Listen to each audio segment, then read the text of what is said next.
Abi Hanafiah atau yang kerap disapa dengan panggil Tengku Abi lahir di Aceh. Beliau merupakan putra Tengku Abbas. Nasab beliau dari jalur ayah menurut satu riwayat merupakan keturunan Arab yang bersambung nasabnya dengan Sayyidina Abu Bakar. Namun karena kondisi masa penjajahan, nasab ini disembunyikan agar tidak terjadi hal-hal yang tidak diinginkan. Hal ini menyebabkan bukti yang valid mengenai mata rantai keturunan Tengku Abi tidak dapat ditemukan. Tengku Abi melepas masa lajangnya dengan menikahi Juwairiyah putri TGK.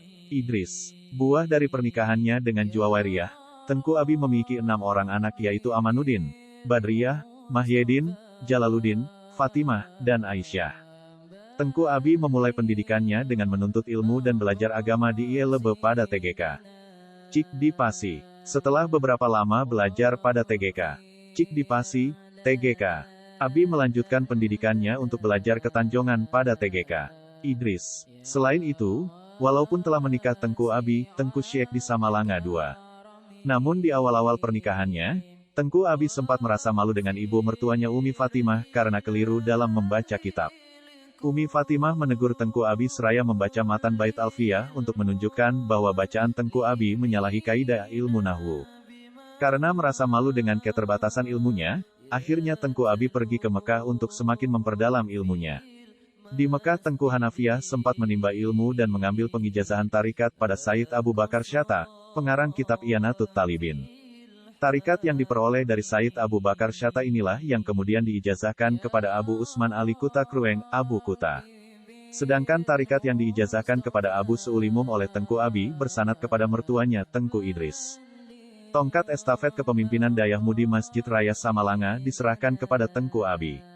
Ini juga berdasarkan beberapa tulisan yang menceritakan sejarah kepemimpinan Mudi Mesra, pada umumnya menyebutkan Tengku Abi memimpin Dayah Mudi setelah TGK Syihabuddin, abang iparnya Tengku Abi, meninggal dunia. Namun berdasarkan riwayat yang lain Dayah ini sebenarnya diserahkan langsung oleh TGK Syihabuddin, Syekh Syihabuddin, atau Tengku Ciek untuk dikelola oleh Tengku Hanafiah bin Abbas di masa hidupnya TGK Syihabuddin. Karena Dayah Mudi ini merupakan dayah kerajaan yang sudah berdiri sejak masa Sultan Iskandar Muda, Abon Cik Samalanga bertanya kepada TGK Syihab, Ek Jetmen Dayah Nyota Yueduek Bak Tengku Abi. Apakah bisa TGK Abi dijadikan sebagai pimpinan dayah ini? Mendengar pertanyaan ini TGK Syihabuddin berkata, menyohan jetpain mungkin lon pejet ke paruilon, kalau memang tidak bisa bagaimana mungkin beliau menjadi sebagai adik ipar saya? Jawab TGK Syihabuddin. Akhirnya kepemimpinan Mudi Mesra dipimpin oleh beliau. Di masa kepemimpinan TGK Abi, tidak banyak perubahan dari segi pembangunan asrama dari masa sebelumnya. Hanya saja jumlah pelajar sedikit bertambah yang dulunya 100 orang putra kini menjadi 150 orang, sedangkan jumlah santriwati kurang lebih berjumlah 50 orang, sama seperti masa sebelumnya saat masih dipimpin oleh TGK Syihabuddin bin Idris, Tengku Ciek Samalanga I. Meskipun jumlah muridnya tidak terlalu ramai, namun banyak dari murid Tengku Abi menjadi ulama yang sebagiannya juga memperdalam ilmu di tempat yang lain. Di antara murid-murid TGK Abi adalah Abon Aziz dan juga ayah beliau TGK Muhammad Soleh, Abu Seulimum, Abon Muhammad Amin Arbi Tanjongan, TGK Muhammad Jamil dan juga menantunya TGK H. Abdul Muthaleb atau yang biasa dipanggil Abu Ielueng, Abu Kutakrueng dan beberapa nama yang kemudian hari menjadi ulama. Perkembangan demi waktu terus dilalui dan pembenahan, di samping itu ada juga tengku-tengku yang belajar pada Tengki Abi di waktu-waktu tertentu. Abu Hamid Arongan misalnya diamanahkan oleh gurunya Abu Yajailani agar selalu mengunjungi Tengku Abi untuk beristifadah, mengambil faidah pada beliau. Dan ternyata Abu Arongan ketika pulang dari Kuta Fajar paling tidak dalam sebulan selalu berkunjung dan belajar pada Tengku Abi sesuai wasiat gurunya. Abu Wahab Seulimum adalah murid TGK Abi yang sangat mengidolakan gurunya. Hampir setiap pengajian beliau menyebut nama gurunya TGK Abi Hanafiah. Banyak kenang-kenangan yang beliau peroleh pada masa menuntut ilmu di Dayah Mudi dan belajar pada TGK Abi. Ketika Abu Wahab Selimum marah, anak-anaknya terkadang mengingatkan Abu, Tengku Abi hantom bungeh-bungeh, Tengku Abi tidak pernah marah. Dengan seketika Abu Wahab terhentak saat mendengar disebut nama gurunya Tengku Abi. Begitulah kecintaan Abu Wahab yang begitu mendalam kepada sosok gurunya TGK Abi. Salah satu wasiat Tengku Abi kepada Abu Seulimum, Gata tawo gampong semebaet mantoeng, bekjak mitakaya, kamu ketika pulang kampung fokuskan diri untuk mengajar, jangan sibuk mencari kekayaan. Ini kisahnya pada suatu ketika saat Abu Wahab sudah memiliki 2 orang anak, beliau pergi membersihkan kebun, tiba-tiba tangannya terkena parang golok. Saat itu beliau langsung terbayang wajah Tengku Abi dan nasihat beliau agar jangan mencari kaya, salah satu sikap politis yang ditunjukkan oleh TGK.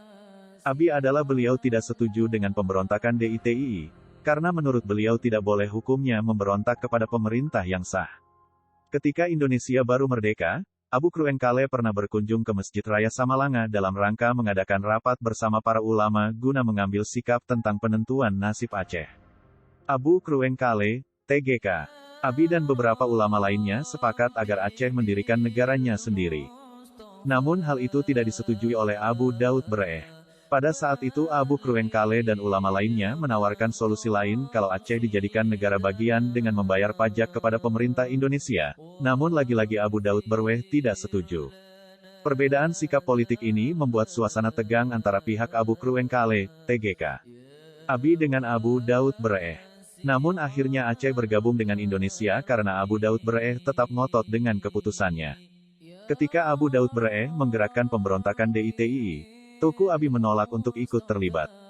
Hal yang sama juga ditunjukkan oleh Abu Kruengkale. Dalam hal ini, Tengku Abi menilai pemberontakan kepada pemerintah yang sah tidak dibolehkan dalam agama.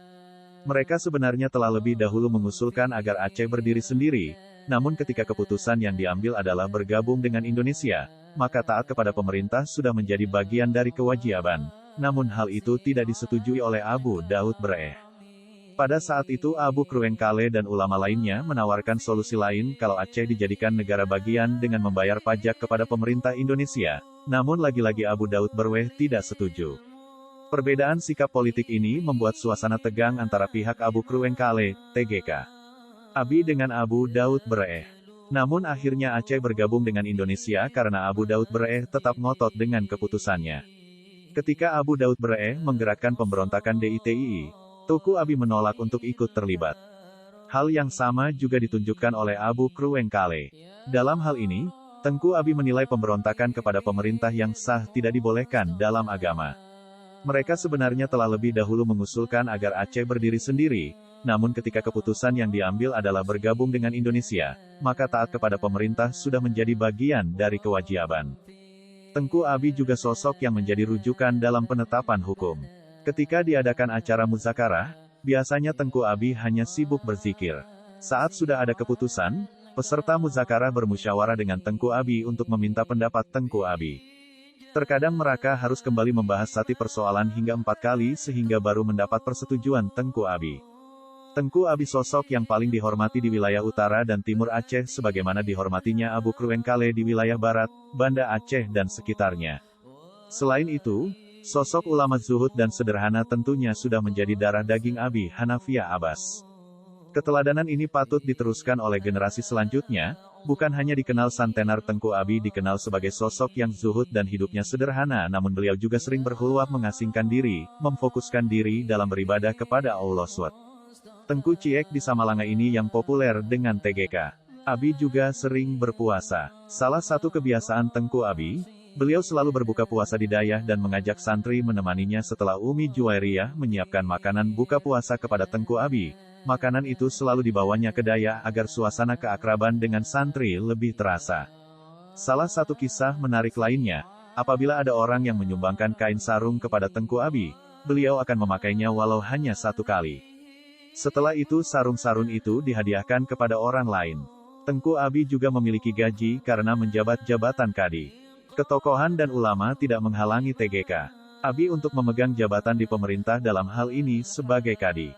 Jabatan kadi ini wilayahnya sedikit lebih besar dari KUA karena mencakup wilayah Samalanga, Ulim, dan Pedada.